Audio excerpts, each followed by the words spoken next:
একদিকে যখন আমরা দেখছি শীর্ষ নেতৃত্বরা তারা একে অপরের বিরুদ্ধে বলছে তৃণমূল এবং বিজেপির, তখনই পথে নেমে বিজেপির কর্মী সমর্থকরা তারাও কিন্তু বিক্ষোভ করছেন। তৃণমূল এবং বিজেপির সমর্থকরা তারা রাস্তায় নেমেছেন। হুগলির বলাগড়ের ছবি আপনাদের দেখাবো, একেবারে ধুমধুমার পরিস্থিতি। সম্মুখ সমরে তৃণমূল এবং বিজেপি বিডিও অফিসের সামনে রীতিমতো উত্তেজনা। ঘটনাস্থলে বলাগড় থানার পুলিশের বিশাল বাহিনী গিয়ে পৌঁছেছে। পুলিশের সঙ্গে বিজেপির কর্মী সমর্থকদের ধস্তাধস্তি, সেই ছবি আপনারা দেখছেন।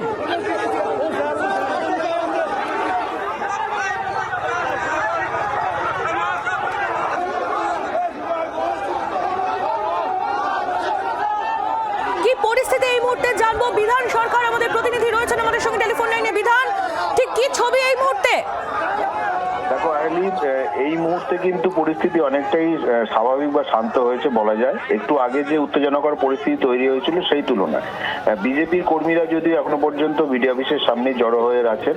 তৃণমূলের যারা এখানে ছিলেন তারা এলাকা থেকে চলে গিয়েছেন। তাদের আজকে সিঙ্গুরে প্রস্তুতি সভা রয়েছে, মুখ্যমন্ত্রী আসছেন বলে, সেই কারণে তৃণমূলের যারা নেতৃত্ব ছিলেন তারা বেরিয়ে গিয়েছেন। তবে পুলিশ রয়েছে, বলাগড় থানার পুলিশ, বিশাল পুলিশ বাহিনী মোতায়েন রয়েছে।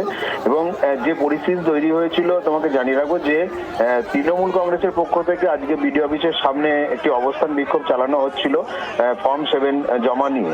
পাশাপাশি বিজেপির পক্ষ থেকেও একটি বিক্ষোভ ডাক দেওয়া হয় এবং বিডিও অফিস, বলাগড় বিডিও অফিসের যে দুটি গেট রয়েছে, দুটি গেটেই দুই দলের পক্ষ থেকে সেই অবস্থান বিক্ষোভ চালানো হচ্ছিল। এবং মাইক বাজানো নিয়ে একটা সমস্যা তৈরি হয়, যেহেতু কেউ কারো কথা শুনতে পাচ্ছিলেন না। এইবার তৃণমূলের পক্ষ থেকে পুলিশের কাছে দাবি জানানো হয় যে মাইক সরিয়ে দিতে হবে। বিজেপি সেই মাইক সরাতে রাজি ছিল না। তারপরেই কিন্তু দেখা যায় যে একেবারে সামনাসামনি চলে আসে দুই দলের কর্মী সমর্থকরা। যে এসটিকে রোড রয়েছে বিডিও অফিসের সামনে, সেই রাস্তার উপরে দুই দলের কর্মী সমর্থকরা মুখোমুখি হয়ে যায়। মাঝে পুলিশ, সেই পুলিশ কিন্তু বিজেপি এবং তৃণমূলের কর্মীদেরকে সেখান থেকে সরিয়ে দেওয়ার চেষ্টা করেন। এই সময় দেখা যায় যে পুলিশের সঙ্গে বিজেপির কর্মীদের একটা ধস্তাধস্তি শুরু হয়। বিজেপি কর্মীদের ঠেলে সরিয়ে দেওয়ার চেষ্টা করেন পুলিশ কর্মীরা।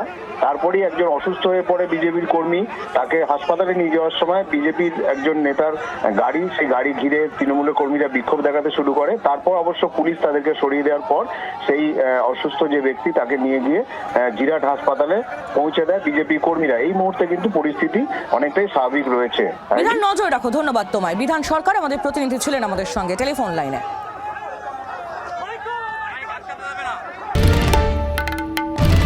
বাংলার আওয়াজ, বাঙালির আবেগ, জি 24 ঘন্টা।